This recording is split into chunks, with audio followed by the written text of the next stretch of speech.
అందరికీ నమస్కారం. తెలుగు కథామాలకు స్వాగతం. నర్సింగ్ హోమ్ నవల చదువుకుంటున్నాము. రాసిన వారు శ్రీరంగం గారు. రాధాకృష్ణ తన్ను అలక్ష్యం చేస్తున్నాడు. మునుపటి మాదిరిగా తన్ను గౌరవించడం లేదు. తన అవసరాలను కూడా అంత బాగా చూడటం లేదు.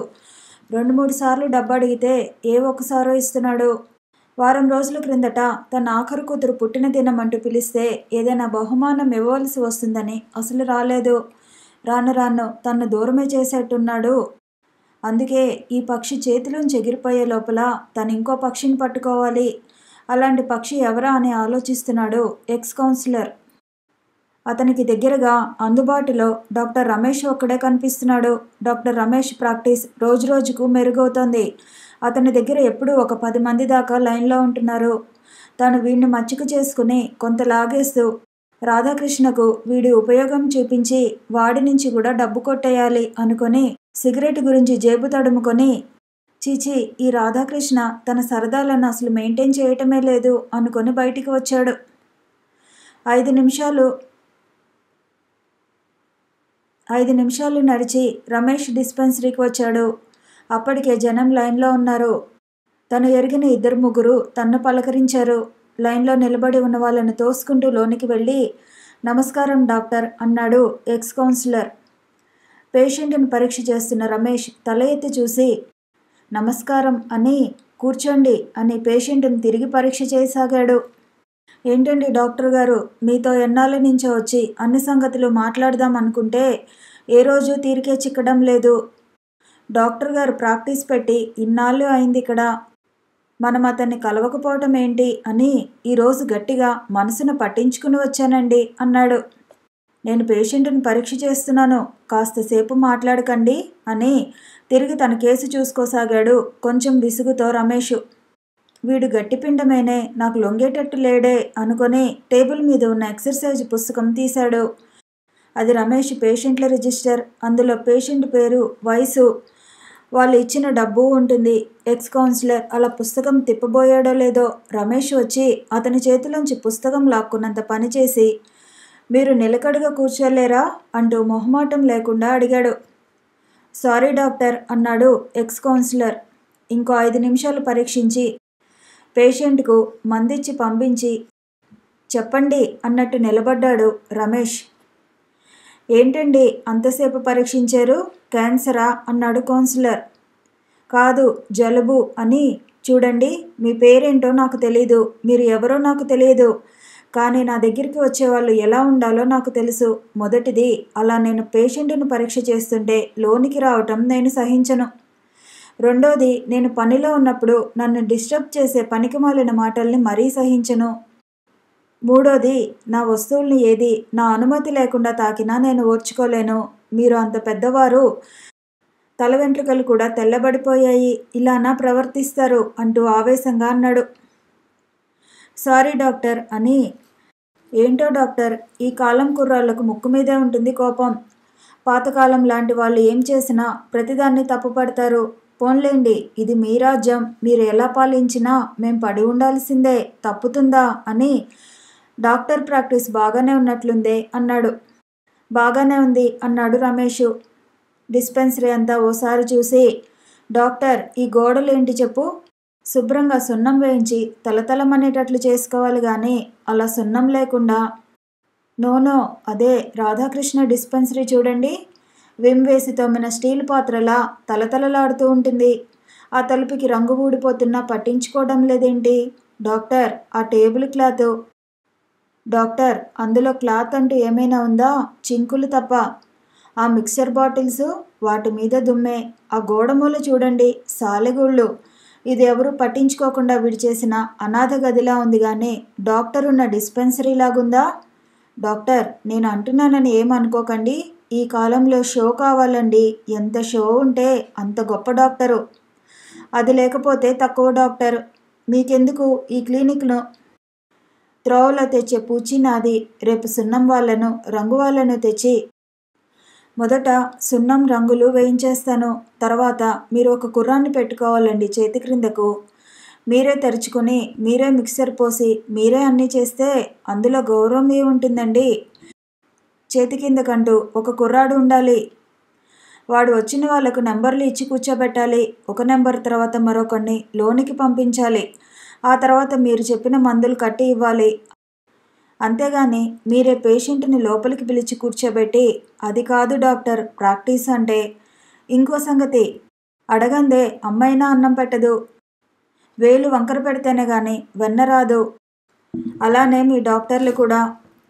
ఇంతసేపు ఆ పేషెంట్ని పరీక్షించారా? చివరికి నీకు జబ్బు ఏం లేదు, జలుబు అన్నారనుకోండి, మీరిచ్చే బిళ్ళల కంటే మా ఆవిడ ఇచ్చే మిరియాల కషాయమే బాగా పనిచేస్తుంది అని పేషెంటు థ్యాంక్స్ పడేసి వెళ్తాడు.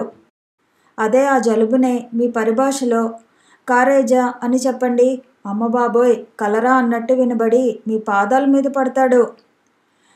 ఏం భయం లేదోయ్ చెవిటి సన్యాసి, నేను అభయం ఇస్తున్నాను. నీకు నీ ప్రాణానికి నా ప్రాణం అడ్డు అన్నారనుకోండి, వాడు దోశలతో డబ్బు తెచ్చి మీకు పోస్తాడు. ఇలాంటి టిప్స్ మీకు నేను ఇచ్చానంటే మీరు అందరినీ మించిపోతారు. ప్రాక్టీస్ పితామహులై కూర్చుంటారు. ఈ లెక్చర్ ఇలా సాగుతూనే ఉంది. బయట నుంచి ఎవరో కర్టెన్ తొలగించి చూశాడు.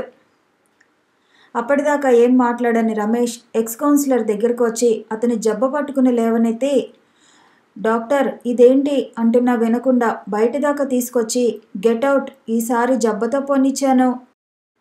మరొకసారి నా డిస్పెన్సరీలో కాలు పెట్టావా జబ్బ కంటే మీదకు పోవలసి వస్తుంది అంటూ కఠినంగా అన్నాడు. డాక్టర్ నా మీదే చేయవేస్తావా? నీకు అంత ధైర్యమా? నీవుకి బస్తీలో ఉండే రోజులు అయిపోయాయి. తొందరలో నీ బోర్డు నీ డిస్పెన్సరీ ఊడపికించకపోతే. రమేష్ అప్పటికే లోనికి వెళ్ళిపోయాడు. కొరవిలా మండుతూ నడవసాగాడు ఎక్స్ కౌన్సిలర్. ఉమ చనిపోయి అప్పుడే 2 రోజులు దాటింది. విశ్వం, శేఖర్, రాజాని ఏదో నిర్లిప్తత ఆవహించింది. ఆమె భర్త ఇద్దరూ ఆ గదిలో చనిపోయినప్పటి నుంచి ముగ్గురి మనోఫలకాల మీద రూమ్ నెంబర్ 1, అందులో మెడదాకా బెడ్షీట్తో కప్పుకొని కన్నులు మూసుకుని పడుకుని భర్త గురించి వేచి ఉన్న ఉమ, తర్వాత భర్త అడుగుల చప్పుడుకు కన్నులు తెరిచి చూసి తృప్తిగా కళ్ళు మూసుకున్న ఉమ, ఫీలింగ్స్ అంటూ లేకుండా బిర్ర బిగదీసుకుపోయిన ఆమె భర్త, ఒక దృశ్యం తర్వాత మరో దృశ్యం మార్చి మార్చి కనబడుతోంది. శేఖర్ వీటికంత ప్రాముఖ్యత ఇవ్వకపోయినా ఒక్కటి మటుకు అతని వైద్య విజ్ఞానం సమర్థించలేకపోతోంది. అదే ఆమె నొప్పిలేని స్థితి. అనస్థీషియా కూడా పనిచేయలేని ఆ పరిస్థితిని ఆమె ఏ బాధ లేకుండా అంత ఆనందంతో భర్త గురించి నిరీక్షిస్తూ ఎలా గడపగలదు? అతని చూపు గురించి ప్రాణాలు ఆపి ఉంచినట్టు అతన్ని చూడగానే ఎలా విడవగలదు? తర్కిస్తున్న కొద్దీ అంత అపహాస్యంగా తయారవుతున్నాయి తన ఆలోచనలు. ఉమ అంది తన్ను ఒక తపస్వి అంటూ. కానీ తన తపస్సు శారీరకంగా బాధ అంటూ లేనప్పుడే, అదే శరీరంలో కానీ చిన్న బాధ అంటూ ఉంటే తను ఉమలా మర్చిపోగలడా? అంటే తను శారీరకంగా బాధ సృష్టించుకుంటేనే కానీ తెలియదు. ఇది ఇప్పుడు కాకపోయినా ఎప్పుడైనా పరీక్ష చేసుకోవాలి. డాక్టర్ రాజా ఆలోచనలు మరో రకంగా ఉన్నాయి. ఉమ ఆమె భర్తలా కలిసిపోవాలి. తను మంజు ఎల్లప్పుడూ ఒకటి కావటం అంటే అదేనేమో. తనకు మంజు అలానే ప్రేమించాలని ఉంది. తమిద్దరి జీవితం ఒక్క మాట మీదే గడవాలని ఉంది. కానీ పెళ్లి కానంతసేపు ఊహించటం సాధ్యమేమో కానీ పెళ్ళైన తర్వాత అలా బ్రతకటం సాధ్యమా? తను మంజు ఇద్దరూ మేడ్ ఫర్ ఈచ్ అదర్ అనుకున్నాడు ఇన్నాళ్ళు.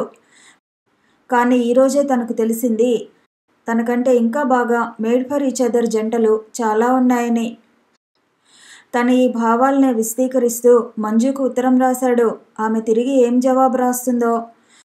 అయినా ఈ మధ్య తను మంజుకు కాలమే ఇవ్వటం లేదు. వచ్చిన కొత్తల్లో రోజు రాత్రి పడుకోబోయే ముందు ఒక 10 నిమిషాలు ఆమెతో ఉన్నట్టే ఊహిస్తూ అనుభవించేవాడు. కానీ రాను రాను బాధ్యతలు, పనులు, ఆలోచనలు ఎక్కువవుతున్న కొద్దీ ఆమెకు అసలు కాలమే ఇవ్వటం లేదు. అలాంటి తను ఉమజంటతో పోల్చుకుంటున్నాడు. తనకు నవ్వొచ్చింది. డాక్టర్ విశ్వం తన కుర్చీలో కూర్చుని మిషన్ల పేషెంట్లను చూస్తూ వాళ్ళతో మాట్లాడుతూ మరో ప్రక్క ఆలోచిస్తున్నాడు. ఉమ తన్ను ప్రశ్న అడిగినప్పటి నుంచి తన జీవితంలో అందమైన అనుభూతి ఒక్కటి అంటూ ఉందా అని. ఉమ గంటసేపు ఆలోచించుకోవాలని అంది. కానీ తను ఉమ చనిపోయినప్పటి నుంచి ఆలోచిస్తున్నాడు. తన్ను తాను మైమరిచి ఆనందించిన ఒక్క సంఘటన అంటూ ఇప్పటిదాకా తట్టనే లేదు. తనకు ఎప్పుడు ఏదో తక్కువ, అది సాధిద్దామనే ప్రయత్నంలోనే ఇంకా ఉన్నాడు. తన తండ్రి ఒక వంటవాడు. అందరి ఇళ్లల్లో సంతర్పణ వంటలు చేసేవాడు. వరుసగా 7 పిల్లల్ని కన్నాడు. 7వ కాన్పులో తల్లి పోయింది కాబట్టి అతని సంతానం 7 మాత్రమే అయింది. అదే ఆమె బ్రతికి ఉంటే అలా కంటూనే ఉండేవాడు కాబోలు. పిల్లలు చిన్నగా ఉన్నప్పుడే తండ్రికి పక్షవాతం వచ్చి కాలు చెయ్యి చచ్చుబడింది. వంటవాడికి అన్నం పెట్టేది కాలు చెయ్యి అదే లేకపోతే. అందుకే తండ్రి వంటలు తను తీసుకున్నాడు. ఒక ప్రక్క వంటలు చేస్తూ మరో ప్రక్క చదువుకున్నాడు. తన 4 తమ్ముళ్లను 2 చెల్లెళ్లను ఒక చిన్న టీమ్గా తయారు చేసి వాళ్లతో పెద్ద పెద్ద వంటలే చేపట్టేవాడు. తను 9 దాకా అక్కడే ఉండి తర్వాత పని వాళ్ళకు అప్పజెప్పి కాలేజీలో చేరాడు. ఇంటర్లో ఫస్ట్ క్లాస్ వచ్చింది. మెడిసిన్లో చేరాడు. తను MBBS డిగ్రీ తీసుకునేదాకా వంటలు సూపర్వైజ్ చేశాడు. ఎంఎస్లో చేరిన తర్వాత అది మానేశాడు. తన తమ్ముళ్లే చూసుకునేవారు. ఎంతో కష్టపడి ఎంఎస్ పూర్తి చేశాడు. చిన్నప్పటి నుంచి వంటల జీవితం కావటం నుంచి టైంకి భోజనం లేక, కూరలు కొనే స్తోమత లేక, పచ్చళ్ళ మీద బ్రతకటం నుంచి తను మెడిసిన్లో చేరగానే గ్యాస్ట్రిక్ అల్సర్ మొదలైంది. దాన్ని తన దరిద్ర జీవితం పెంపొందించింది. ఎంఎస్ పూర్తి చేసేటప్పటికి తను పెరుగు అన్నం, పాలు అన్నం మాత్రమే తినగలిగేవాడు. పులుపు, కారం, గడ్డకూరలు అసలు వదిలేశాడు. డిగ్రీ తీసుకున్నా తనకు ఒక మంచి చొక్కా వేసుకునే యోగమే లేదు. కుట్ల చొక్కాలు, పాతకాలం నాటి ప్యాంట్లు. తన అసిస్టెంట్గా చేరిన తర్వాత చాలా కష్టపడ్డాడు. ప్రైవేటు ప్రాక్టీస్ గురించి సైకిల్ మీద ఇంటింటికి వెళ్ళి ఇంజెక్షన్ ఇచ్చేవాడు. తనకు ఒకరోజు ఒక స్వంత కారు, ఇల్లు, బ్యాంకులో డబ్బు ఇవన్నీ ఉంటాయని ఎన్నో కలలు గని ఆ ఆశల కలలతోనే పొదుపుగా వచ్చింది ఖర్చు పెట్టి ఓపికతో పేషెంట్లకు నచ్చజెప్పి ఇంత ఓపిక గల డాక్టర్ లేడు అన్న పేరు తెచ్చుకున్నాడు. తన ప్రాక్టీస్ కొద్దిగా పికప్ అయ్యేటప్పటికి ట్రాన్స్ఫర్ అంటూ వచ్చేది. దాన్ని క్యాన్సిల్ చేసుకునేందుకు కూడబెట్టింది ఖర్చు పెట్టవలసి వచ్చేది. అలా కూడబెట్టింది ఖర్చు పెట్టి హాస్పిటల్ మారినా పట్నం విడవకుండా, పట్నం విడిచినా చాలా దూరం పోకుండా ప్రాక్టీస్ కాపాడుకుంటూ వచ్చి మంచి హస్తవాసి అన్న నమ్మకం సంపాదించాడు పేషెంట్లలో. తర్వాత తన దశ తిరిగింది.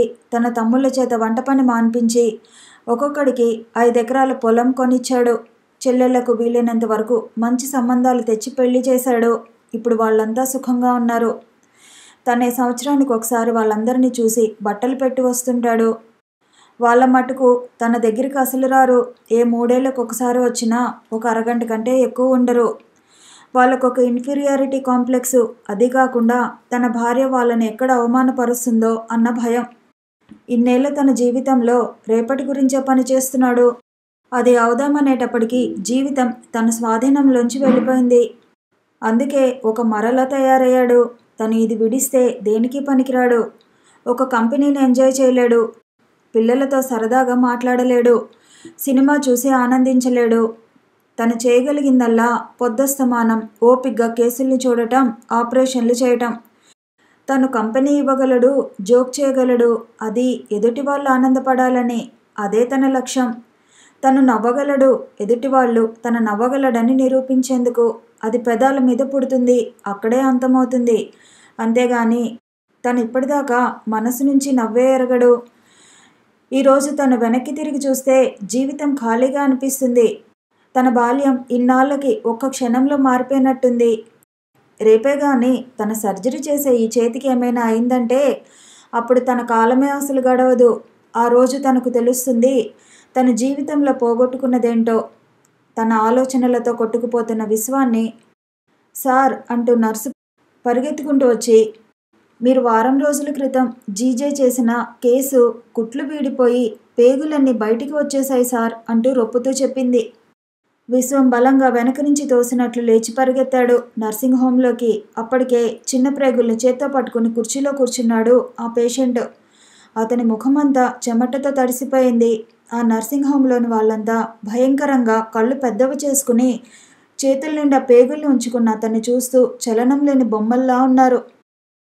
విశ్వం పేషెంట్ని అలా చూస్తూ కంగారు పడకుండా తన సహజమైన శాంతస్వరంతో, సిస్టర్ స్ట్రెచ్చర్ తెచ్చి పేషెంట్ని దాని మీద పడుకోబెట్టండి. నేను డ్రెస్ మార్చుకుని థియేటర్లోకి వస్తాను. తర్వాత సూచర్స్ వేద్దాం అని అక్కడి నుంచి బయలుదేరబోతూ, విరోచనం కాలేదని ముక్కేవేంటి అన్నాడు. అవును అన్నట్లు తలూపాడు పేషెంట్. మలబద్ధంగా ఉంటే మందు వేసుకో, ముక్కకు అని నేను చెప్పినా వినలేదు నువ్వు. ఇప్పుడు తెలిసిందా ఎందుకు ముక్క వద్దన్నానో అన్నాడు. తెలిసింది అన్నట్టు తలూపాడు పేషెంట్. విశ్వం బట్టలు మార్చుకోసాగాడు థియేటర్ యాంటీ రూమ్లో. అతనికి తన హౌస్ సర్జన్గా ఉన్నప్పుడు జరిగిన సంఘటన గుర్తుకు వచ్చింది. అప్పుడు తనతో ఫెయిల్ అయ్యి పరీక్షాధికారులు విసుగొచ్చి పాస్ చేసిన ఒక హౌస్ సర్జన్ ఉన్నాడు. ఆ రోజు పొద్దున బాస్ దూరం నుంచి ఆ పేషెంట్ సూచర్లు తీయండి మూర్తి గారు అన్నాడు. మూర్తి సీజరు ఫోర్సెప్స్ తీసుకెళ్లి కుట్లు ఊడదీసి లేవబోతుంటే వార్డు రౌండ్స్కి వచ్చిన బాస్ ఏంటి చేస్తున్నావు అంటూ అడిగాడు. అదేనండి సూచర్లు తీసేశాను అన్నాడు మూర్తి. ఇది మొన్న ఆపరేట్ చేసిన కేసయ్యా, 3వ రోజే కుట్లు తీసేశావు, వాడి కడుపు విచ్చుకుపోతుంది అని.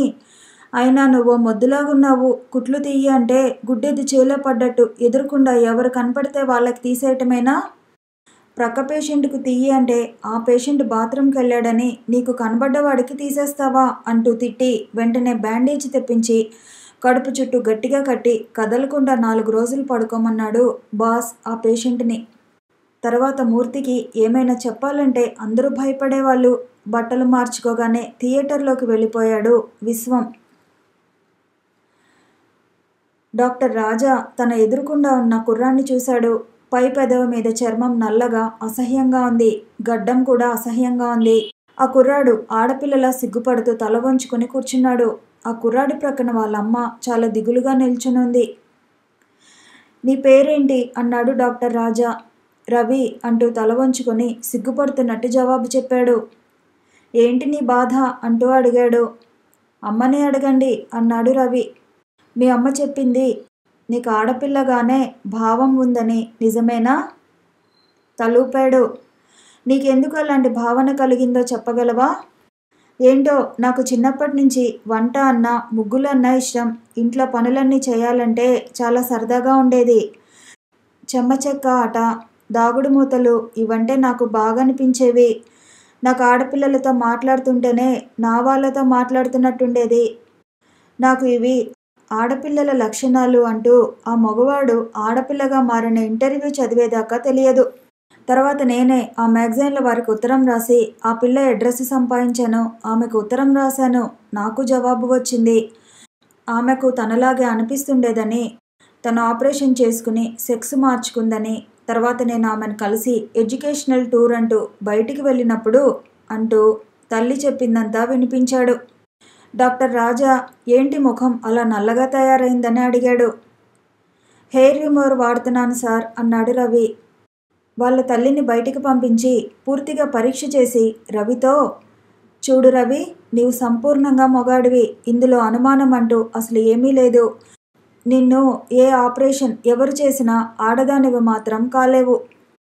ఆమెకు డాక్టర్లు ఇలానే అన్నారట. తర్వాత ఆమె పట్టుబట్టి మార్పించుకుంది సర్జరీ చేసుకుని. రవి, ఆ కేసు వేరు, ఈ కేసు వేరు. వేరు ఎలా అవుతుంది సార్? మొదట ఆమెకు నాలానే ఇవన్నీ ఉండేవి. అవి తీసేసుకున్న తర్వాత ఆమెగా మారింది. ఆమె మొదటి నుంచి ఆమె, అతను కాదు. ఆడవాళ్ళకు ఉండవలసినవన్నీ అంతర్గతంగా ఉండేవి. దాన్ని సర్జరీతో బయటికి తెచ్చారు తప్ప క్రొత్తగా ఏమీ తయారు చేయలేదు. మా అమ్మ నన్ను ఒప్పించమని ప్రాధేయపడింది. అందుకే మీరు ఇంతగా చెబుతున్నారు. మీరు ఎంత చెప్పినా నాకు నమ్మకం ఉంది సార్. నేను ఆడదాన్నే. నేను ఆడపిల్లనయ్యి అందరు ఆడపిల్లల్లా ఎవరినైనా పెళ్లి చేసుకుని పిల్లల్ని కని తల్లిని కావాలని ఉంది సార్.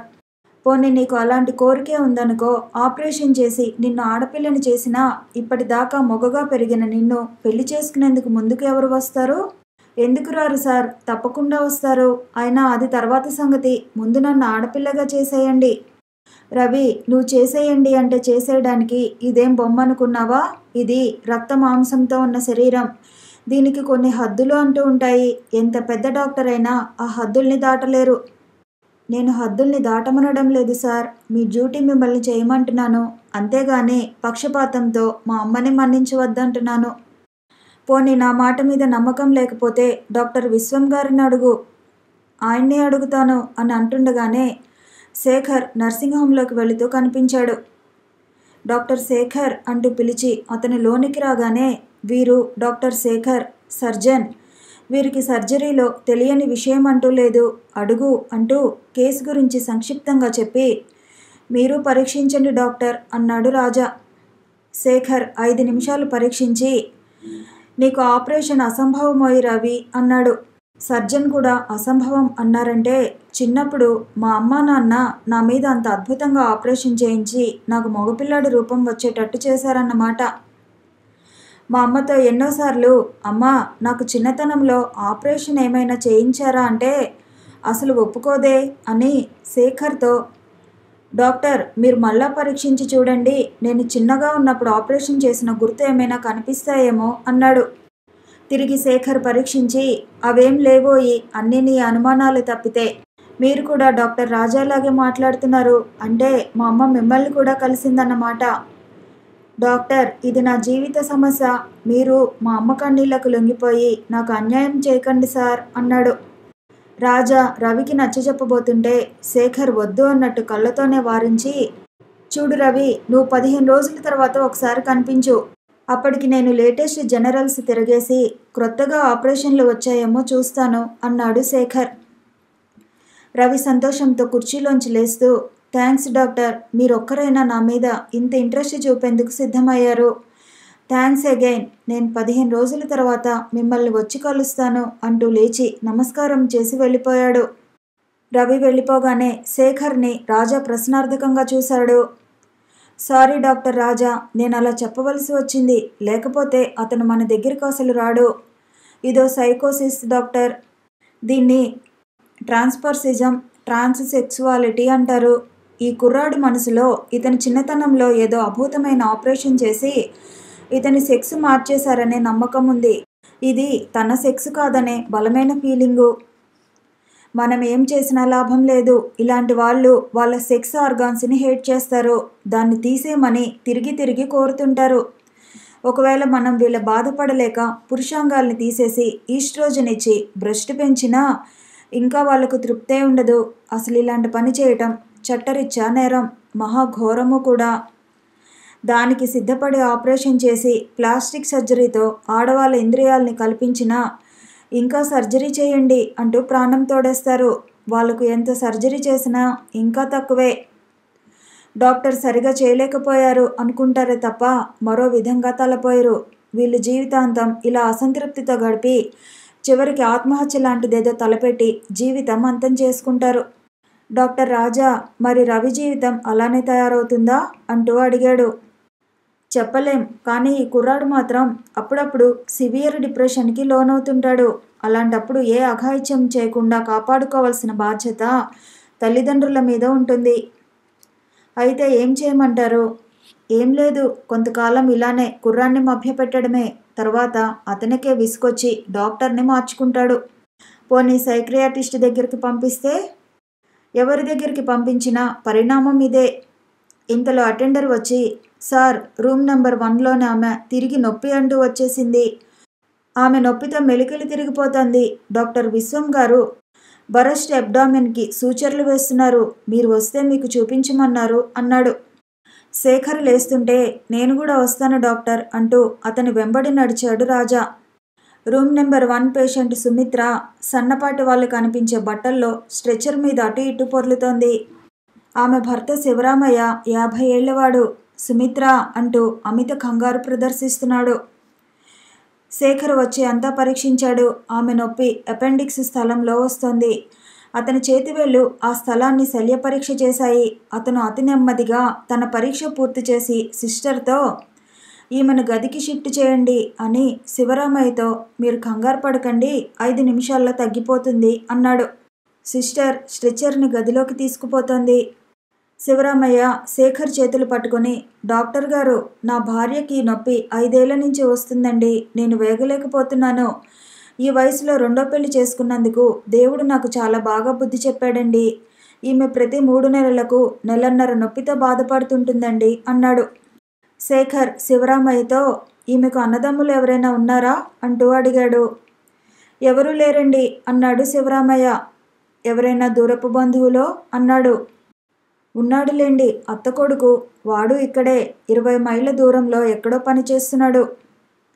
సరేలేండి అని రాజా వెంబడి తను గదిలోకి వెళ్ళి సిస్టర్తో, సిస్టర్ కొంచెం లిక్విడ్ అమోనియా తీసుకొనిరా అన్నాడు. సిస్టర్ బయటికి వెళ్ళింది. లోనికి రాబోతున్న శివరామయ్యతో, మీరు బయటే ఉండండి, 10 నిమిషాల తర్వాత వద్దురుగాని అని సిస్టర్ లోనికి రాగానే తలుపు గొళ్ళెం పెట్టించి సుమిత్ర నోరు మూసి ముక్కుపుటాల దగ్గర అమోనియా ఉంచాడు.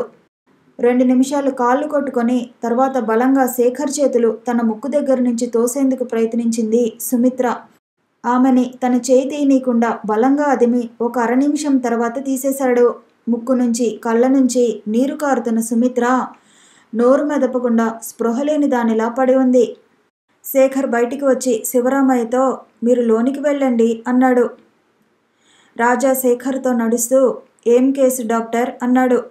హిస్టీరియా అన్నాడు శేఖర్. హిస్టీరియాకి అపెండిసైటిస్ లాంటి నొప్పి వస్తుందా?